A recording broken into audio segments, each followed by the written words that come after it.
Você está na Virtual. Muito mais que conexão. Uma questão de estilo.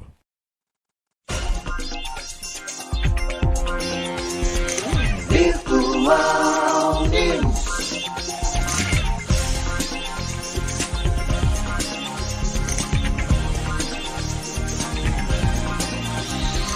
Virtual Notícias. Traz a informação.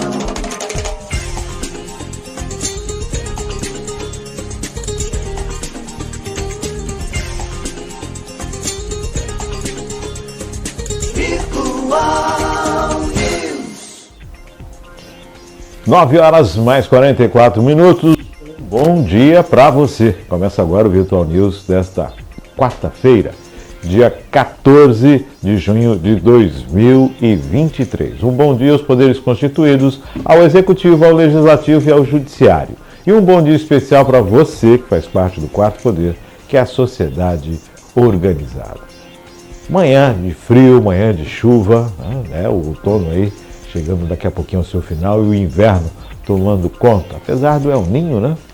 O efeito El Niño, mas o frio, a temperatura caiu desde o domingo, né? Domingo ensolarado e segunda-feira já começou já com essa mudança de clima.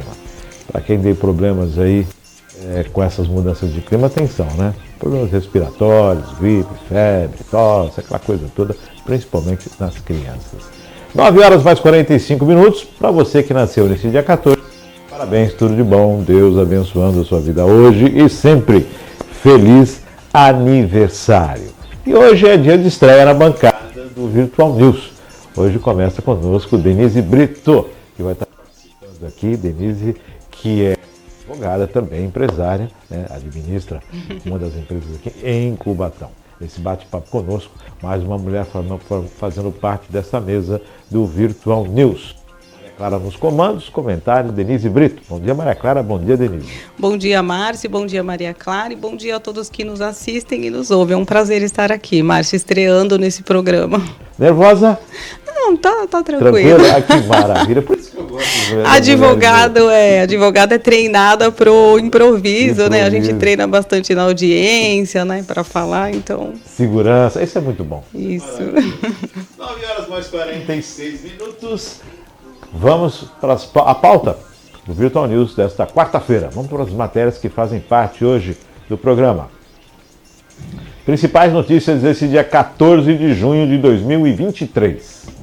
Chile, surto obriga estudantes a usar máscaras. Febre maculosa, 49 casos confirmados neste ano. Moraes promete compartilhar dados sigilosos e terminar investigações do 8 de janeiro em 45 dias. CPMI, Anderson Torres e Mauro Cid estão entre os convocados. MP da Minha Casa Minha Vida segue para a sanção presidencial. E o CAI terá audiência para debater novo arcabouço fiscal. STF proíbe destruir conteúdo obtido por hackers nos celulares de Moro, Deltan e membros da Lava Jato. Então aí, essas são as matérias que nós vamos estar falando hoje aqui no Virtual News. Agora vamos para aquelas manchetes que a gente não pode deixar de passar em branco. Para não passar em branco, Ucrânia convida Brasil para fazer parte da cúpula da paz promovida por Zelensky. Equador, mulher de 76 anos dado como morta volta a respirar durante o velório. Johnny Depp, doação de $1 milhão para a Amazônia. O valor vem da ação contra Amber Heard. Câmara aprova projeto que libera a previdência privada como garantia para empréstimo. 14 de junho é o Dia Mundial da Doação de Sangue. Ministério apresenta na quinta-feira a lista de empresas e modelos de veículos com desconto. STF julga a legalidade da implantação do juiz de garantias. O julgamento do caso está suspenso desde 2020. Santos, Panteão dos Andradas é restaurado e abre ao público nesta quarta-feira. E ainda em Santos, exposição sobre 115 anos da imigração japonesa será inaugurada na sexta. Denise, alguma delas? Todas elas? Sim, é importante aqui, inclusive tem um post hoje no Instagram do Laboratório Cruz Labor ressaltando sobre o Junho Vermelho. É uma campanha muito importante, gente, né? Quem estiver nos assistindo e nos ouvindo, para doação de sangue. Os bancos de sangue precisam de reposição. Então, é importante que você vá até um banco de sangue da sua cidade, porque alguém com certeza vai ser o seu tipo, tá bom? Participem e façam a doação, né? Que é importante. Dia Mundial da Doação de Sangue. Isso, exatamente. É necessário, existem algumas situações que as pessoas não podem doar sangue, né? Sim, sim. Mas antes é feito uma triagem. Uma triagem, você faz todos os seus exames, né? E tem aquelas condições que o banco de sangue observa, se a pessoa não tiver anemia, algumas doenças, ela pode ser doadora. Mas é bom e você acaba também fazendo um check-up ali na hora, né? Traz algum problema de saúde? Não, gente, não traz problema de saúde nenhum. Ao contrário, muitas pessoas que às vezes têm alguma patologia, alguma doença, acaba ficando sabendo nessa triagem, nesse check-up que acaba fazendo quando vai doar o sangue, né? Quando vai fazer a doação, essa triagem. Então é importante ir até o hemocentro da cidade e fazer essa doação. Porque quando você doa o seu sangue, é lógico, a amostra é feita todas as análises sobre o sangue. Todas as análises. E aí, se tiver algum problema, isso, muitas doenças, como hepatite, HIV, você acaba testando lá, né? E eu já soube de casos de pessoas com leucemia também, que acabaram descobrindo ali, porque é feito realmente uma seleção, né, um check-up bom para o paciente, para saber se ele está apto para doar. Então, doar sangue é doar vida, né? Doar vida. Os bancos de sangue precisam. Muitas vezes os próprios funcionários, as pessoas não sabem disso, mas às vezes os funcionários do hospital acabam doando, né, para abastecer o hemocentro do hospital. Um hemocentro que é modelo, né? Aqui na Baixada é o da Santa Casa de Santos. Foi conduzido muitos anos pela doutora Delcy, a qual eu tive o prazer de trabalhar, muito competente. A Santa Casa precisa e tem um hemocentro assim, sensacional, com todos os certificados, o da Casa de Saúde também e todos os outros aqui, né? Eu sou doador de sangue aqui, faço também a doação em São Paulo. Então assim, parabéns. Doem sangue. Não tem problema nenhum, doe sangue. Sim. A cada 3 meses você pode fazer a doação? A cada 3 meses, isso. Então, uma possibilidade de doar. Falando em vida, uma senhorinha de 76 anos. Que coisa, hein, gente? Acorda durante, começa a respirar durante o velório. Quer dizer, que situação. Então, bom para os familiares e para ela, né? Não me lembro, mas existe uma síndrome em que a pessoa fica num estado de quase morte. Onde os batimentos cardíacos são muito reduzidos, os sinais vitais, né? E se você não tiver num hospital de ponta, onde tomem toda a atenção, pode ser o que tenha acontecido lá no caso dessa senhorinha, né? 76 anos, foi dada como morta no hospital, foi para ser pro velório. Foi para e aí fui para a funerária, da funerária para o velório, e durante o velório começa a respirar e acaba. Não vou nem falar voltando à vida, né? Acaba despertando. Despertando, né? Porque na verdade ela não morreu. Não morreu. Agora você imagina o que não os familiares, os familiares, isso. Olha, então tá aí. Por isso é importante que o hospital siga o protocolo, né? Um protocolo que eles têm para checar os sinais vitais e tudo mais. Possivelmente isso que pode ter que esse foi o caso dessa senhorinha. O que chama atenção também, Denise, essa questão do juiz de garantias.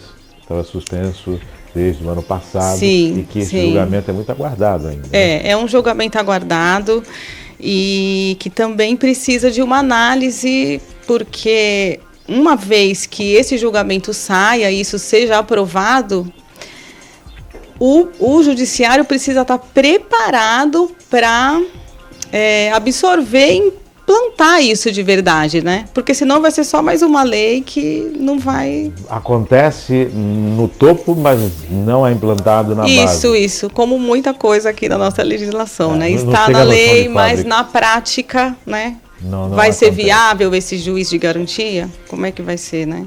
E atenção, a sua vida passa a mudar, né? A partir de acho que quinta-feira, que começa o governo a passar a lista dos carros mais baratos. Os carros de 130 que vão passar a 120, os carros de 70 que vão passar para 58, 60.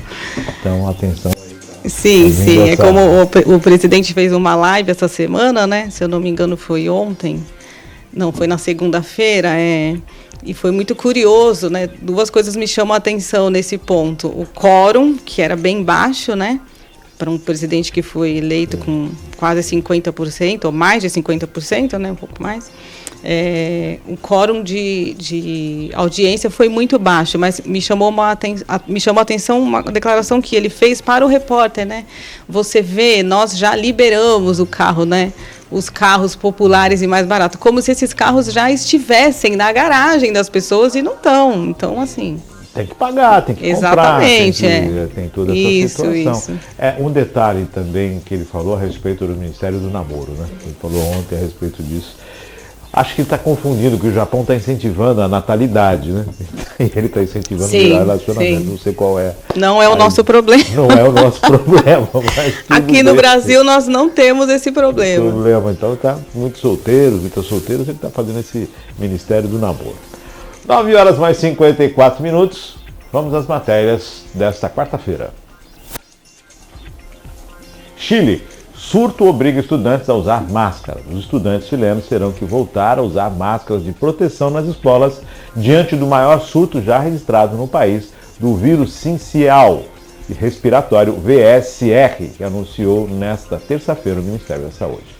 Iremos estabelecer o uso obrigatório de máscaras nas instituições de ensino até o fim do alerta sanitário, em 31 de agosto, declarou a ministra chilena Aguilera. A medida é válida para os estudantes com mais de 5 anos. O vírus afeta principalmente crianças com menos de 1 ano, faixa etária em que pode ser fatal. Segundo os dados do Instituto de Saúde, já foi registrado neste ano um recorde de 18.728 casos positivos de vírus respiratórios, com 6 mortes de menores de 1 ano. A circulação do VSR é habitual no Chile durante o inverno. O alerta disparou após a morte no último dia 6 de um bebê de 2 meses, diagnosticado com o vírus que não conseguiu um leito para ser internado na região de Santo Antônio, a 120 quilômetros de Santiago. A única unidade de emergência infantil com vaga se encontrava a mais de 2.000 quilômetros de distância.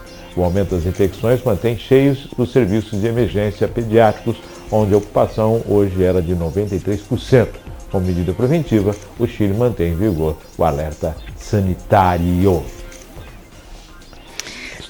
Volta ao uso de máscara. É triste. Primeiro, minha solidariedade a essa família que perdeu um bebê de 2 meses, né? 2 meses. Não consigo imaginar a dor do pai e da mãe que perde um filho, então lamento. E um outro ponto importante nessa questão desse surto é que a VSR ela é muito comum no inverno. Ocorre que, pela pandemia, as crianças ficaram isoladas, né? O isolamento tirou as crianças da escola e elas pararam de ter contato umas com as outras, né? E você então não criaram anticorpos. Então eu tenho uma netinha de 4 anos e, enfim, vejo a minha filha comentando o bebê da minha amiga está com bronquiolite, né? Porque a VSR ela causa essa bronquiolite. Como se fosse uma pneumonia, assim. Sim. Então, acaba tendo que levar o bebê à internação. E o que ocorreu foi isso, as crianças ficaram isoladas. Então, não foi brincar no parquinho, muitas não foram para a escola, não criaram resistência a esse vírus, que, na verdade, é uma gripe, né? É um resfriado. Agora, me parece que esse surto está vindo com toda a força, né? O vírus se fortaleceu, porque ele ficou incubado, então... Nós temos uma situação da pandemia que foi o isolamento que você comentou, né? E aí me chama a atenção também que parece que a pandemia passou e aquela situação de se proteger, de usar máscaras, de tomar cuidado com o próximo, se perdeu. As pessoas ficam gripadas, não usam mais máscara. As pessoas parece que não entenderam que há pouco tempo atrás nem cumprimentar nós podíamos, nem um aperto de mão podia existir. É verdade. E isso parece que ficou no esquecimento. São medidas que eu julgo que é melhor pecar pelo excesso, né? Tá resfriado, usa máscara, fica em casa, proteção se puder, né?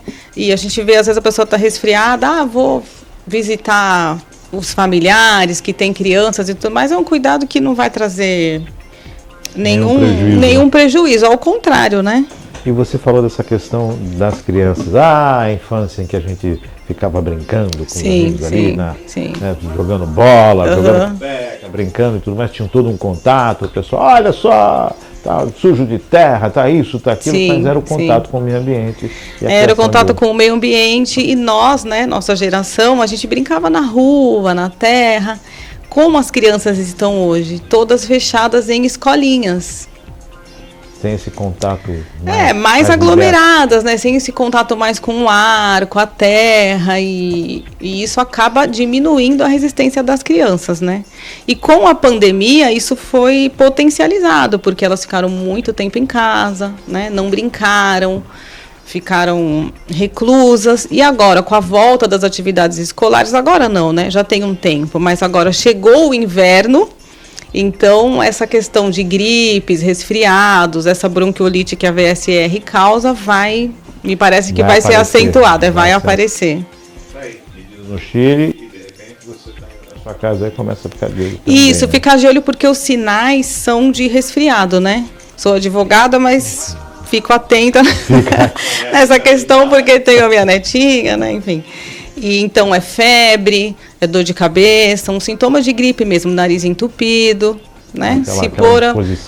Aquela indisposição, se porventura aparecer, né? Minha recomendação é de colo fica mais chorosa. Isso, para que as mães procurem o médico, a assistência médica, né? O pediatra, dar uma conversada. É isso aí.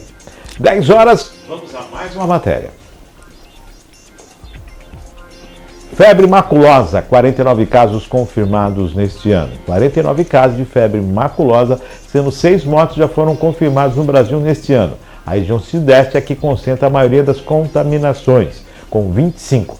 4 foram em Minas Gerais, 1 em Óbidos, 8 no Espírito Santo e 7 em São Paulo e 6 no Rio de Janeiro. A febre maculosa não é passada diretamente entre pessoas pelo contato. No Brasil, os principais vetores são os carrapatos, popularmente conhecido como carrapato estrelado. Normalmente a doença se manifesta de forma repentina e com sintomas semelhantes a da outras infecções, como febre alta, dor na cabeça e no corpo, falta de apetite e desânimo. Além disso, é comum aparecer pequenas manchas avermelhadas. De acordo com o Ministério da Saúde, o quadro se agrava com náuseas e vômitos, diarreia e dor abdominal, dor muscular constante, inchaço e vermelhidão nas palmas das mãos e sola dos pés, gangrena nos dedos e orelhas. Nos casos mais graves, pode haver paralisia, começando nas pernas e subindo até os pulmões, o que pode causar parada respiratória.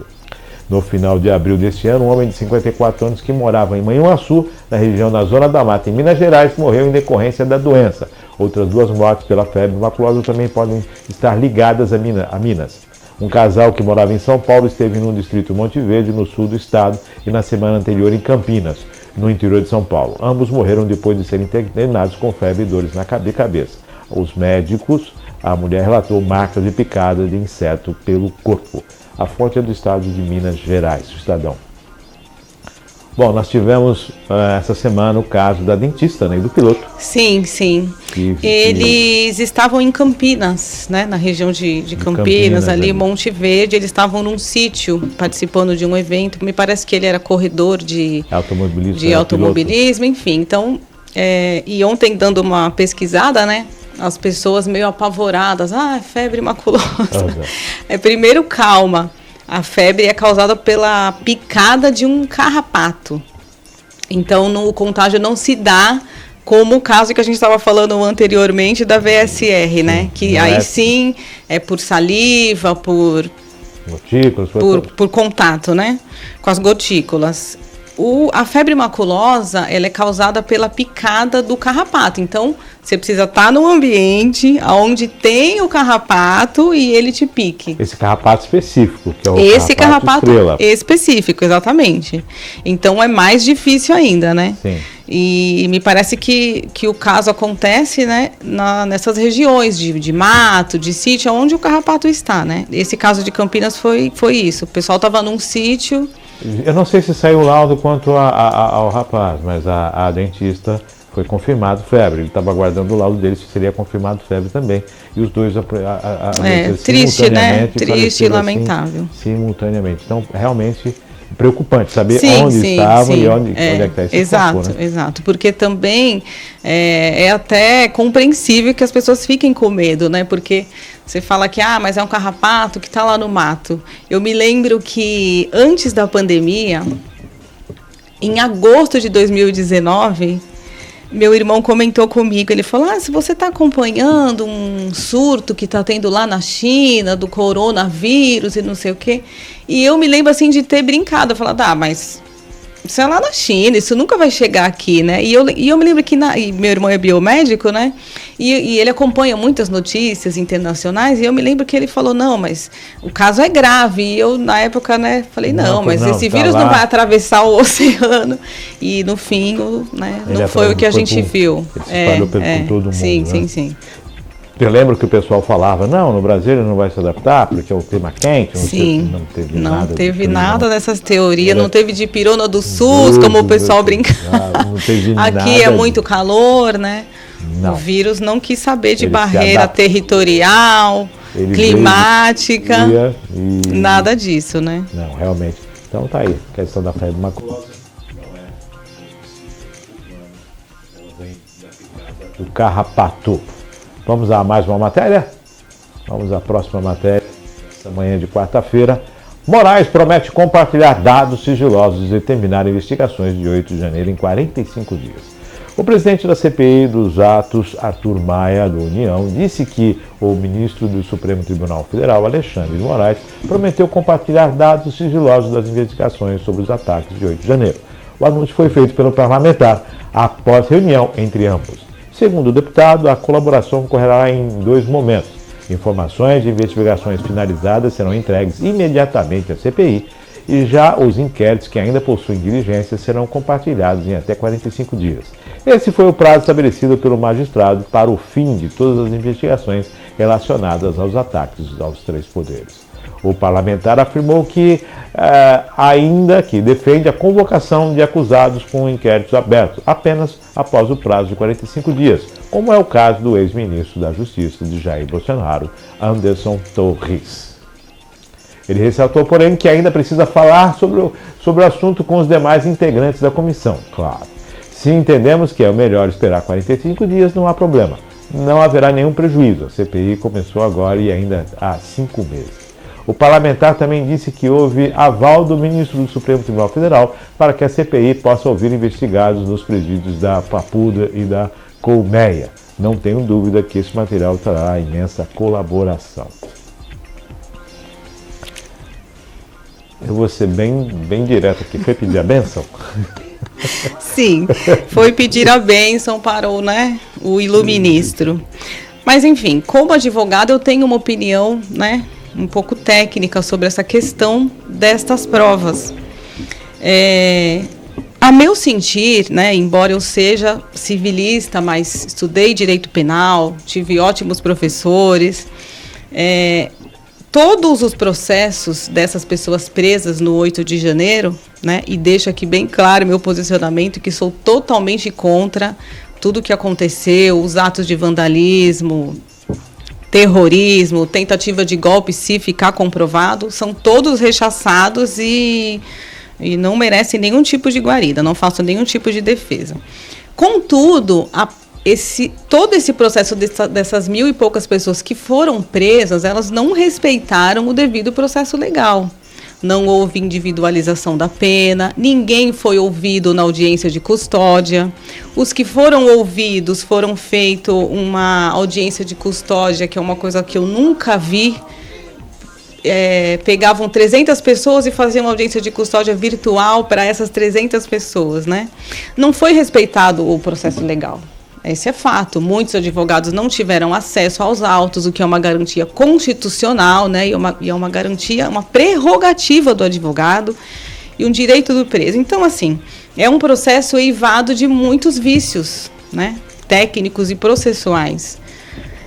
Eu não vejo como esse tipo de prova, essa produção, digamos assim, seletiva, possa favorecer a CPI. Já que não foi feito da maneira correta, Então, a meu sentir, você selecionar as provas que você, da maneira como você quer, me parece que resta aí prejudicado a investigação. Então, se realmente o ministro Alexandre de Moraes liberar essas provas daqui a 45 dias, acredito que vai ser útil, sim, à CPMI, mas serão provas, assim, digamos, né, um termo que a gente usa no direito, que é comer fruto da árvore envenenada. Você vai estar, né, fazendo o seu juízo de valor em cima de uma coisa que não foi produzida da maneira correta. Né? Eu sempre entendi a harmonia entre os poderes. Eu sempre entendi essa questão harmônica. Entre os poderes, você dá um bom dia, você reconhece, você respeita os espaços, mas a CPMI ela tem que seguir com a força dos legislativos, com o julgo da Constituição e com o objetivo de esclarecer o que de fato aconteceu. Sim, afinal é CPMI, né? Isso. Investigação. E não tem como você fazer uma investigação seletiva, sem respeitar. E nesse ponto eu trago aqui o que ensejou, né, a anulação das condenações que pesavam sobre o presidente Lula. Não foi feita da maneira correta. Esse foi o argumento usado, um dos argumentos, né? Sim. E o muitas legal não foi respeitado. Exatamente. Muitas condenações da Lava Jato foram anuladas porque não se respeitou. O que eu acho correto. Se você não respeita o processo legal, a maneira como tem que ser feita, é nulo de pronto. E o processo penal é muito claro nesse sentido, né? Então, a possibilidade destas provas, de todas essas condenações serem, inclusive, anuladas, é grande. No caso, desse caso de 8 de janeiro, se temos uma condenação anulada, isso significa que o processo volta a estaca zero e começa novamente? Exatamente. E não há uma absolvição, há um retorno. Não. É o caso do presidente Lula, né? E falo isso com muita tranquilidade. O presidente Lula, ele não foi inocentado, como ele diz. Os processos foram anulados e vão recomeçar. Só que o que vai acontecer muito provavelmente? Esses processos serão prescritos. Não começaram ainda? Alguns começaram, outros já prescreveram, entendeu? Então vai começar a fazer tudo de novo. Vamos voltar e fazer tudo novamente, refazer tudo. É isso que vai acontecer, muito provavelmente, né, se for respeitado o devido processo legal. Mas a gente tem visto que, me parece que os três poderes não estão tão harmoniosos assim, né? Vamos aguardar então a CPMI. Sim. 10h11, vamos à próxima matéria. Anderson Torres e Mauro Cid estão entre os convocados. Não está falando de CPMI, olha aí. Após mais de 4 horas de reunião, a CPMI de 8 de janeiro aprovou ontem, em blocos, a convocação inicial de 36 pessoas. Todos irão depor na condição de testemunha. Entre os convocados estão nomes de integrantes do governo do ex-presidente Jair Bolsonaro, como ex-ministro da Justiça e ex-secretário de Segurança Pública do Distrito Federal, Anderson Torres, e o tenente-coronel Mauro Cid, ex-ajudante de ordens de Bolsonaro. O ex-ministro e ex do Gabinete de Segurança Institucional do GSI, Augusto Heleno, e o ex-ministro da Defesa, Braga Neto. A reunião foi marcada pelos primeiros embates entre governistas e oposição sobre os critérios e procedimentos a serem adotados no curso da investigação. Aí, Vinícius. Farinha pouca, meu pirão primeiro. Voltamos aqui à questão do que nós estávamos falando. É uma comissão de investigação. Não existe você investigar, né? Você fazer um inquérito sem investigação. Uma comissão parlamentar de inquérito, e inquérito é investigação. Até que são convocados, não são convidados. Não são convidados, são convocados. Muito bem. Eu julgo correta a convocação do ministro Anderson Torres, do Mauro Cid, né? De todos. Mas eu entendo que o G. Dias, que era o ministro do GSI, é imprescindível que ele vá. É como se você pegasse o processo do assassinato dos pais da Suzane von Richthofen e não convocasse a Suzane. Não tem cabimento, né? O ministro G. Dias, e nós só ficamos sabendo porque essas imagens foram vazadas. Saíram, né? Escaparam, né? Escaparam, senão não saberíamos que ele esteve no local. Parece que andou alterando o relatório que foi entregue, né? Então, é imprescindível que ele vá. Não existe esse inquérito, essa investigação seletiva, que é o que nós falamos anteriormente, né? Porque senão isso vai estar prejudicado e nós sabemos como é que essa CPI vai terminar. Já fica o alerta aí, né? Tá todo mundo acompanhando isso agora. E fica a pergunta, né? A quem interessa não investigar? Porque se o governo, né, o Estado democrático de direito foram as vítimas, eles têm que comparecer. Como que você faz um inquérito para investigar um crime e não houve a vítima? Né? Fica a pergunta. Ou se investiga direito e chama todo mundo, ou então não vamos gastar o dinheiro do pagador de imposto numa CPMI, né, que a gente já sabe que vai terminar em pizza. 6 meses. Vamos ver como é que vai ficar esse relatório final. E os desdobramentos, muita água vai rolar. Sim, muita água vai rolar. Eu acredito que o ministro G. Dias e os outros que foram requeridos para comparecer, acredito que a comissão vá, né, liberá-lo, sim. Me parece que falaram que no momento oportuno eles irão. O que, veja, de repente até melhor, né? Que eles sejam mais para frente, porque já terá produzido material. Já tem mais informações. Exatamente. Quem sabe se ele for agora, os questionamentos que sejam feitos hoje, que seriam feitos agora, lá na frente, talvez tenha um material probatório melhor, com outras questões a serem levantadas, né? Então, não vejo de tudo... que seja convocado uma vez, duas, três... Sim, é verdade. Mas que ele seja ouvido e outras pessoas, inclusive o próprio ministro Alexandre de Moraes, né? Sim. Porque o relatório da ABIN, do dia 6 de janeiro, foi encaminhado para um grupo de WhatsApp onde o ministro Alexandre de Moraes estava. Essa informação o senador Marcos Duval deu ontem à noite na Jovem Pan. Está aí mais uma informação a ser analisada. Exato. São pessoas que precisam falar, né? Se eu receber essa informação... E como eu sou do alto escalão... Né? Exatamente. Então, que providências eu tomei? Eu tomei, né? Do que foi me dito. Sim. Né? Não vi essa mensagem. Exato. Eu tive um professor de Direito na faculdade e ele falava uma frase que eu nunca esqueci. Ele é juiz criminal, o doutor Frederico Chasserot. Ele dizia, quem conta a verdade, quem fala a verdade, conta a mesma história sempre. Todas as vezes, né? Então, eu acredito que o governo não tem nada a temer. Se comparecer a CPI, só vai somar para que se esclareça, né? Vamos aguardar. 10 horas mais 16 minutos. Vamos a mais uma matéria. MP da Minha Casa Minha Vida.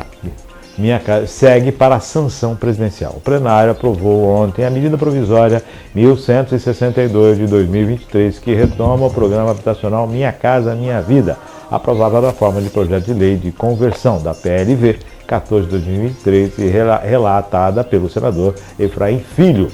A MP segue agora para a sanção da Presidência da República. Conforme a MP, são 3 faixas de rendas e benefícios. Nas áreas urbanas, a faixa 1 destina-se às famílias com renda bruta familiar mensal de até R$ 2.640.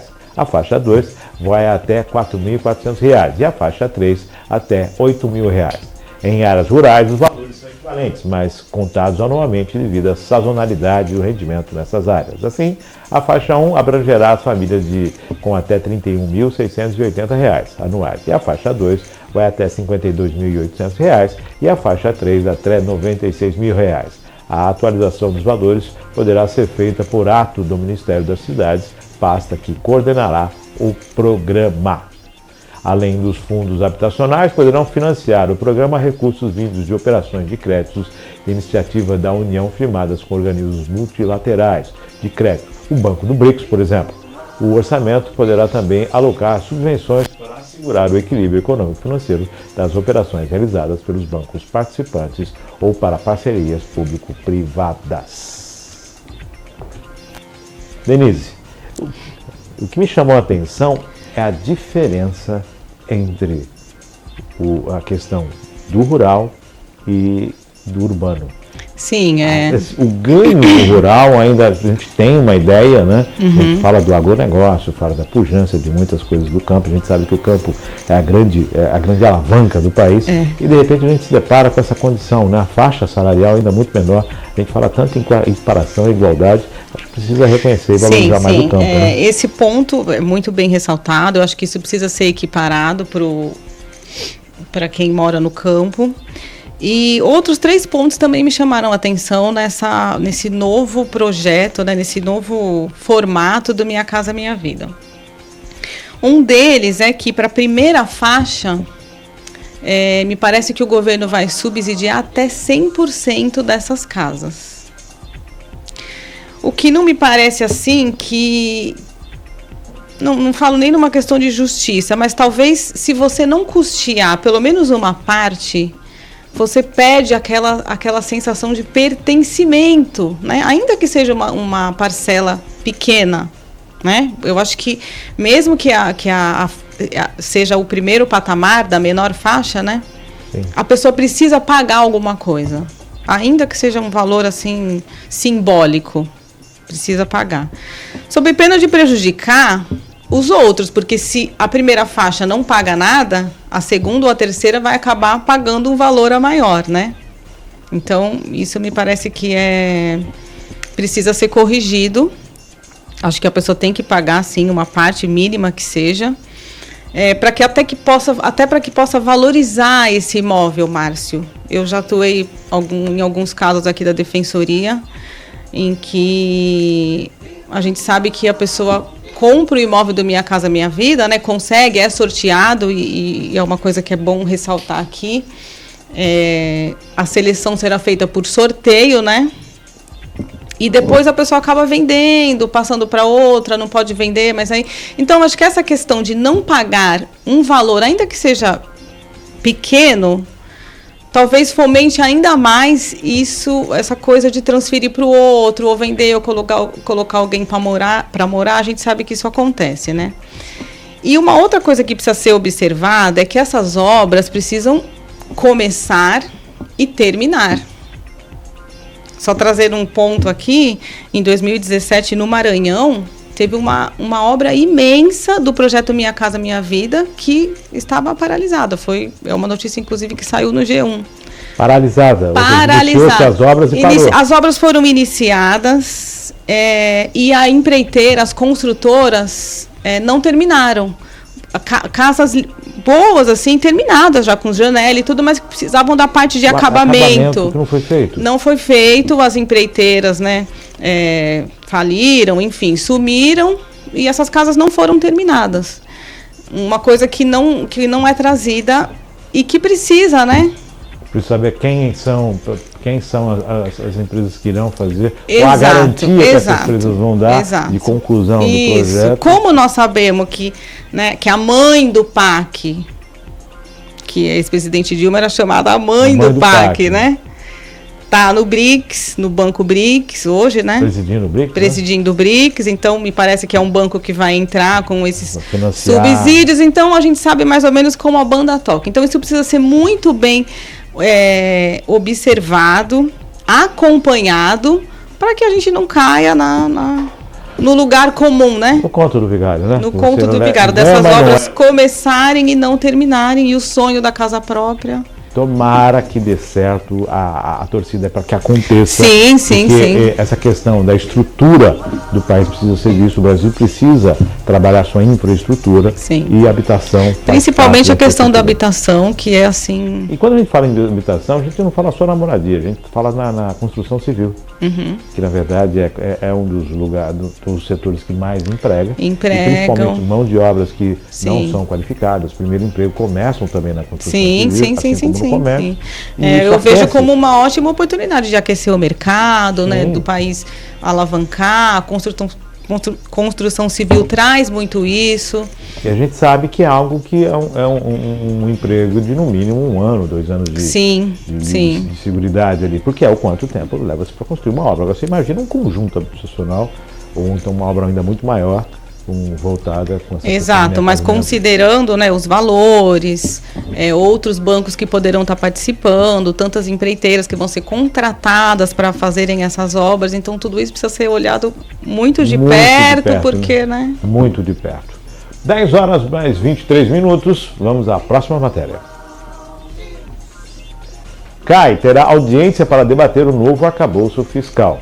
Os senadores da Comissão de Assuntos Econômicos acordaram que, nesta terça-feira, para a realização de apenas uma audiência pública para debater o novo arcabouço fiscal, já aprovado na Câmara dos Deputados. O texto em análise no colegiado é diferente da proposta original enviada em abril pelo Poder Executivo. Só para salientar, ontem nós falamos aqui que o IFI, né, que é paralelo dentro do Senado, fez um levantamento e apontou situações adversas. Em 6 cenários, com as condições que estão no arcabouço fiscal, 5 deles não alcançaram a meta. Isso foi feita a previsão entre 2024 a 2033. Dentro dessa previsão, o FMI usou dados históricos. Sim. Ninguém imaginou dados, pegou históricos e aplicou. E na aplicação em 6 dos cenários, 5 deles apresentaram problemas, não se atingiu as metas. E agora quer se discutir tudo em uma única audiência pública. Gente, não é para discutir? Sim. É a mesma coisa se você faz parte de uma equipe de cozinha de um restaurante ou de uma cozinha industrial, é a mesma coisa que você fala assim, não vamos cozinhar pouco hoje aqui, a gente não vai cozinhar, vamos fazer outra coisa. Gente, a função é debater. A audiência pública é importantíssimo. Reduzir a audiência pública? Isso é importantíssimo, e que as pessoas participem, que os órgãos competentes olhem isso muito de perto, né? Me chamou a atenção uma declaração da ministra Simone Tebet. Na segunda-feira, ela disse que se o arcabouço fiscal for aprovado do jeito que está, obviamente nós vamos ter que cortar gastos no ano que vem. E depois ela pensa alto. Quem assistiu o vídeo vai saber do que eu estou falando. De onde ela termina, né? Nós vamos cortar gastos, vamos ter que cortar gastos se o arcabouço for aprovado da maneira que está. E aí ela completa de onde. Então, o que acontece com o tal arcabouço fiscal? O governo primeiro gastou, né? Vamos gastar e depois a gente vê como é que paga a conta. E a gente sabe essa receita onde ela vai terminar, né? É uma questão muito óbvia. Quem vai pagar essa conta é o pagador de imposto. O que me chama a atenção quando você fala, Denise, primeiro, se é gasto você tem que cortar. Investimento é outra coisa. Já começa por aí. É semântica, mas até mostra um pouquinho a visão das coisas. De onde cortar? Da gordura do governo. Sim. Do excesso de cargos, dos gastos desnecessários, das obras que não foram feitas, da cobrança dos impostos devidos por grandes empresas, né? Inclusive do meio de comunicação. Tem tanta coisa aí, impostos que não são pagos. Mas não me parece que é o pensamento do governo, viu, Márcio? Porque dá para cortar de um monte de lugar. Sim, mas na própria declaração ela já disse que a reforma tributária, o setor de serviços vai ter uma alíquota diferenciada, ou seja, mais imposto para quem, mais carga tributária. E outra defesa dela foi que o PAC virá forte. E ressalto aqui novamente, me parece que esse governo está repetindo o que foi feito no governo Dilma, né? Repito, a presidente Dilma era dita como a mãe do PAC. O que se viu foi um mar de obras inacabadas, né? Em PAC 1, em PAC 2, em PAC 3. Em PAC 1, 2, 3, as obras inacabadas, em valores assim estratosféricos, né? No final, empreiteiras envolvidas na Lava Jato, né, no Petrolão, e nós ficamos sem o dinheiro, sem as obras acabadas e o país ladeira abaixo, né? Enquanto a Haddad está discutindo essa questão da desoneração da folha, Tebet já aponta que dependendo do arcabouço, o ano que vem vai ter redução dos investimentos. Terrorismo? Ou na verdade há uma preocupação, ameaça, se não for, porque a correria no Senado para aprovar, a Câmara aprovou, tudo bem, a Câmara aprovou de um jeito, aqui a gente vai analisar e aprovar exatamente. Por isso que existe uma votação que elege os deputados e outra votação que elege os senadores. Sim, muito embora eu acredito que o Senado vá endossar isso, né? Me parece que estão bem alinhados com o governo, mas... Eu entendo que toda discussão, apesar de você ter a maioria, levantam-se pontos em que há observações, né, e desperta interesses em análise mais específica. Sim. Embora tenha, que eu acredito que vai ser aprovado, não tenho dúvida quanto à aprovação, uma ou outra ressalva, mas vai abrir os olhos para muitos, principalmente para a oposição, para o acompanhamento. Exatamente, para muitos políticas. Pontos, e foi nesse sentido que a ministra, a Simone Tebet fez essa ameaça velada, por assim dizer, se for aprovado do jeito que está, teremos que cortar, né, investimentos, vamos ter que aumentar a carga tributária para os prestadores de serviço, então... Vamos ver o que já mudou, tem ministério para mudar, tem aquela questão de ministério também de esvaziamento do Ministério do Meio Ambiente e também dos povos originários, né? Sim. Todo esse esvaziamento, vai vetar, não vetou, seguiu e foi. Então, vamos aguardar. Sim, cenas dos próximos capítulos do arcabouço fiscal. A vida real e o arcabouço fiscal. 10 horas mais 29 minutos. Vamos a mais uma matéria. STF proíbe destruir conteúdo obtido por hackers nos celulares de Moro, Deltan e membros da Lava Jato. O Supremo Tribunal Federal decidiu na terça-feira que as provas obtidas no âmbito da Operação Spotify não podem ser destruídas.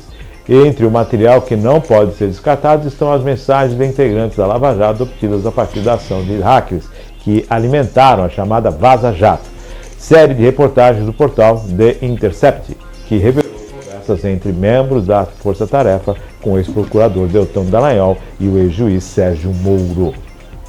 A votação no plenário virtual da Corte, iniciada em 2 de junho, chancelou uma decisão liminar no mesmo sentido proferida pelo ministro Luiz Fux, ainda em 2019. Por unanimidade, os magistrados entenderam ser necessária a preservação do material probatório já colhido no bojo da Operação Spotify e eventuais procedimentos correlatos até o julgamento final, a arguição do descumprimento do preceito fundamental em questão. A DPF 605 havia sido proposta pelo PDT 2 dias antes da liminar concedida por Fux. O partido acionou a Suprema Corte depois que Sérgio Moro, àquela altura ex-juiz e ministro da Justiça de Jair Bolsonaro, sinalizou que o material obtido pela PF seria descartado. Denise, eu acompanhei a participação do Deltan Dallagnol ainda como deputado, né, embora já tinha sido proferida a decisão do STF, no Roda Viva, envolvendo inclusive essa questão da Lava Jato. Eu acho interessantíssimo e de realmente muita valia manter todo esse material, porque acho que foi poucas vezes que eu vi o ex-procurador falando a respeito, falando a respeito. E ele foi muito incisivo e rebateu todas as questões da Vaza Jato e que me chamaram a atenção. Opa, 2 versões, 2 posicionamentos, 2 opiniões. Agora vamos buscar quem está falando a verdade nisso. Sim. Então, quando vem essa questão que está mantido, maravilha. Sim, que seja mantido, muito embora eu reafirmo aqui a questão das provas obtidas de forma, né, ilícitas, mas enfim, toda essa questão que houve do Intercept, esse vazamento, foi o que ensejou a Vaza Jato, como dizem, né? E eu defendo aqui o argumento de que a Lava Jato teve muitos abusos. Na época, como advogada, eu disse muitas vezes, logo no começo, essas decisões do Sérgio Moro, isso vai trazer problema, é ilegal. Não tem como você dizer, mas os fins justificam os meios. Não. Ou você faz tudo da maneira correta, ou então você abre precedente, você lá na frente vai acontecer uma anulação, como houve, né? Como está acontecendo várias anulações. Como está acontecendo vários. O Sérgio Cabral está solto aí, passeando na praia e tantos outros, né? Então, mas já que está nesse ponto, tem essas provas que não sejam destruídas, que sejam preservadas até que se aclare tudo. Acho que a decisão me parece correta. Estava um jornalista da Intercept, e ali foram trocados, né?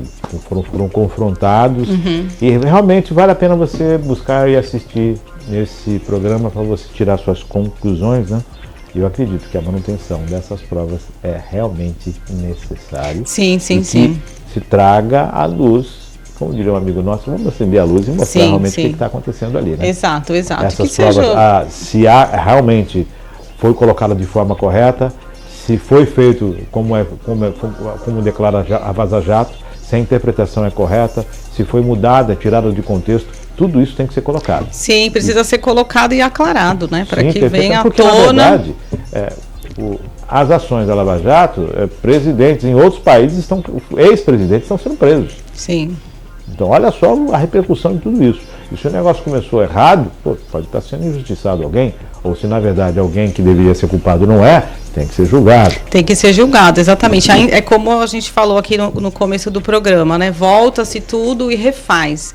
Mas que essas provas sejam preservadas, o que der para utilizar, que seja utilizado e vamos refazer, né? Infelizmente, a Lava Jato teve, sim, esses excessos, esses erros, o que acabou prejudicando. Será que foi a vaidade? Será que foi o calor da emoção? Será que foi a intenção? Qual é o fundo disso, né? Por que ocorreram erros que parecem ser erros que eram tão nítidos, né? Olha, se fizer dessa forma não vai dar certo.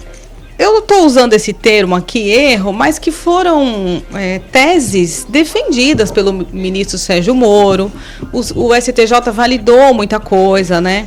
O TRF, que julgou o presidente Lula na época, enfim, ele foi condenado em muitas instâncias.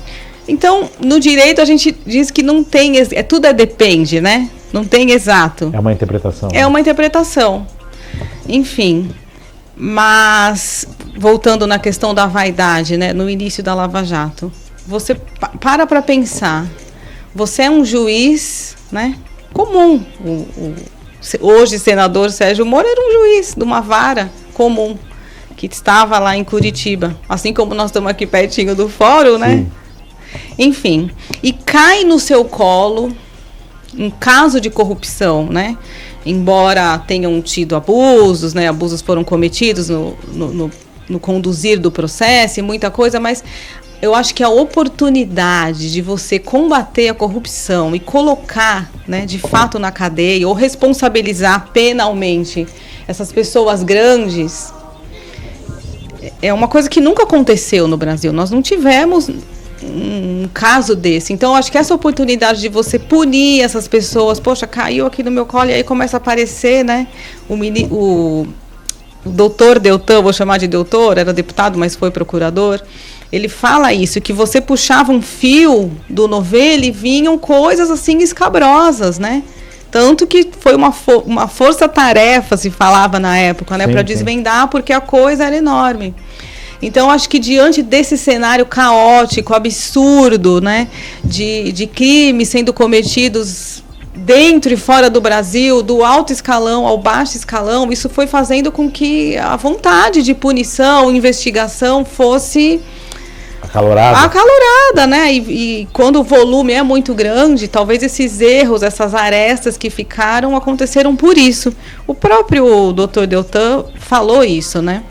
Ele tem um livro que defende isso, inclusive, para que você chegue e olhe o resultado, né? A defesa da Lava Jato é essa, tá? Teve excessos, foram cometidos, mas o resultado é que deve ser aproveitado. Então, é uma tese que também é defensável no direito. Eu tenho, na minha opinião, houve devolução de valores. Exatamente, e isso é um dos argumentos que o Dr. Sérgio Moro e o Dr. Deltan usam, né? Há indícios de devolução, que houve condenação, que as pessoas devolveram, se houve delação. Então, tudo isso é discutido. Há questão também do deputado, do senador, da família, através dos grampos da polícia, foi detectado que existia uma ação, né, para sequestro, alguma... Exato. Quer dizer, tudo isso tem um tamanho muito grande. Então, de repente, começando a puxar esse fio da meada, é excelente que o Brasil passar limpo muita coisa. Sim, e eu acho que ficou uma grande lição, viu, Márcio? A gente sabe que a corrupção, infelizmente, ela é endêmica no Brasil, ela acontece desde daqui do baixo até o alto, não vai acabar, não acabou com a Lava Jato, mas eu acho que ficou pelo menos um alerta, né? Vamos roubar pouco. Eu costumo Vamos dizer, roubar menos, né? a lei que sempre foi executada no país, a lei que tem mais vigência, é aquela que nunca foi promulgada, nunca foi estabelecida, que é a lei de Gerson, levar vantagem em tudo. Exato. É a grande lei que se fala, a lei de Gerson, a declaração do ex-jogador, quando ele falou, o negócio é levar vantagem em tudo. Sim, certo? sim. E aí ele levou vantagem, mas relacionada ao futebol, claro, mas se aplicou aí nas ações de muitos aí, envolvendo essa questão do dinheiro público. Outro ponto é que estão colocando tanto o Deltan quanto o Moro numa escala de projeção nacional e mundial. Toda essa situação estão se criando ícones. Já são ícones e estão se estabelecendo uma condição de ícones maior. E lembrando que politicamente, de repente, não é muito salutar deixar esses dois. Eu tenho uma opinião sobre isso e eu acho que a esquerda, né, tá dando um tiro no pé quando faz isso. Exatamente, essa caixa, as bruxas, e o doutor Deltan foi. Eu acho que ele, como deputado, ele é muito inteligente, ele foi procurador, né, durante muitos anos. Então, essa soma no Congresso, tanto dele quanto do Sérgio Moro, e eles combateram de frente, né, a corrupção. Então, por exemplo, se você está numa CPI ou discutindo algum assunto, você tem um olhar técnico e eles têm. E isso seria muito proveitoso lá. Então, talvez a esquerda, né, o governo tenha ficado com medo disso. Esses caras vão começar a investigar, a questionar. Contudo, tirar eles de cena da maneira como... Ele, né, o Deltan, da maneira como fizeram, eu acredito que foi um tiro no pé. E os Moro também estão seguindo pela mesma... Sérgio Moro vai pelo mesmo rumo também. A Comissão de Ética do Senado tem 13. Então. Vão ser analisados pedidos na comissão. E essas pessoas vão ser projetadas, né? Numa próxima eleição, não sei se eles vão estar elegíveis ou não, e parece que o Deltan vai ficar 8 anos sem poder concorrer a nada, né? Ainda cabe recurso, mas enfim. Tudo no julgamento, recurso. Mas essas pessoas vão ser o nome, possivelmente, né? Serão o grande nome do combate à corrupção aqui. E aí você imagina, você tem uma eleição onde houve uma diferença pequena, né? Então eu costumo dizer que o governo atual é um governo que teve seus votos favoráveis e os votos contrários e a grande abstinência. Né? Pessoas que falam, não vou votar, vou me abster de votar, não vou lá votar. E se eu fosse o governo, se eu fizesse parte do governo, era uma questão que eu avaliaria com muito cuidado e muito carinho. E é uma coisa que o governo está deixando passar batido. Tem que se observar que pode existir mais Deltans e mais Mouros por aí. Então, exato, o presidente Lula fala muito para os eleitores dele. E ele governa para um Brasil inteiro, né? Essas pessoas que não votaram nele, né? E as pessoas que não votaram, que se abstiveram, e se essas pessoas resolverem se insurgir, não apoiar? Então, assim, ele ganhou a eleição, mas... Termômetro eleição para os municípios e câmaras municipais no ano que vem. Vai ser um grande o grande termômetro. O ano que vem vai ser, assim, o divisor de águas para a gente saber, né? Quem vai correr, para que lado do muro... as pessoas vão correr. E o que está passando na cabeça do cidadão. Não me pareceu acertada não terem tirado o doutor Deltan, porque levantaram aí mais uma... Acho que utilizaram uma munição desnecessária. Exatamente. 10 horas mais 41 minutos, Maria Clara, temos mais matéria? Chegamos ao final? Olha que maravilha. Denise, cumprimos a meta de hoje. Cumprimos a meta, Márcio. Agradeço a participação, a audiência de todos que ouviram e assistiram. Foi um prazer estar aqui. Desejo um ótimo dia, um resto de semana aí maravilhoso para todo mundo. Maravilha, prazer é nosso estar aqui quando você está participando com a gente. Já é a comentarista fixa nas bancadas. Obrigada, viu, Márcio, pela oportunidade. Pela competência, pelo desdobramento que você tem aqui, que você já Obrigada, mostrou. Agradeço. E é lógico, mais uma mulher fazendo parte da bancada. É isso aí, gente. Que é um espaço devido. Só para fazer aqui pontuar uma coisa, as mulheres precisam ocupar os espaços. E principalmente na política, né? Eu vejo, assim, muitas mulheres que, não me interessa, não quero saber. Nós somos a maioria mulheres. Temos que nos interessar por política, sim. Mas eu não entendo. Assiste um jornal, lê uma matéria, né? Hoje em dia nós temos páginas, assim, no Instagram, no próprio TikTok, falam com uma linguagem mais informal, assim, mas falam sobre política, economia... né? Isso é importante, viu, mulherada? Vamos ficar ligada e nos ouçam aqui na virtual para se inteirar sobre os assuntos, né? Isso é muito bom. E você disse bem, vocês são maioria. Somos a maioria. Se vocês resolverem eleger quem vocês precisam eleger, sim, isso seja é muito no município, importante. Seja no estado, seja na federação, vocês podem ser maioria no Congresso, maioria Exato. no Senado. E faremos a diferença STF. no nosso país, né? Para os nossos filhos. Tá, e você me fez uma reflexão. O STF, na verdade, representa o pensamento arcaico da sociedade, quando na verdade tem um número bem menor de mulheres. Bem menor, e agora novamente, né, vai ser um homem indicado. Então, homem indicado, quer dizer, realmente o STF e temos muitas juristas, mulheres que poderiam ocupar a cadeira, viu? Tanto competentes, no Supremo, como também no STE e no STF, e também em outros, na AGU e outras situações. Sim, no STJ me parece que também será indicado outro homem. Então, assim, mulherada. Bom, vamos tirar essa mentalidade machista e vamos avançar para o século XXI, Isso, né? Mesmo. Precisamos. Neise, gratidão por estar aqui conosco. Obrigada, gratidão a todos. Deus abençoe o dia de cada um. Parabéns pela estreia. Agradecendo a Maria Clara, que está aqui nos comandos eletrônicos e todo o preparativo técnico, agradecendo sempre a sua audiência. Daqui a pouquinho o programa está nas redes sociais, como também no site, e você vai acompanhar os drops, os cortes do Virtual News, à disposição também no site, nas redes sociais e no canal do YouTube. Fique com Deus e até amanhã, às 9h30 da manhã, se Deus quiser.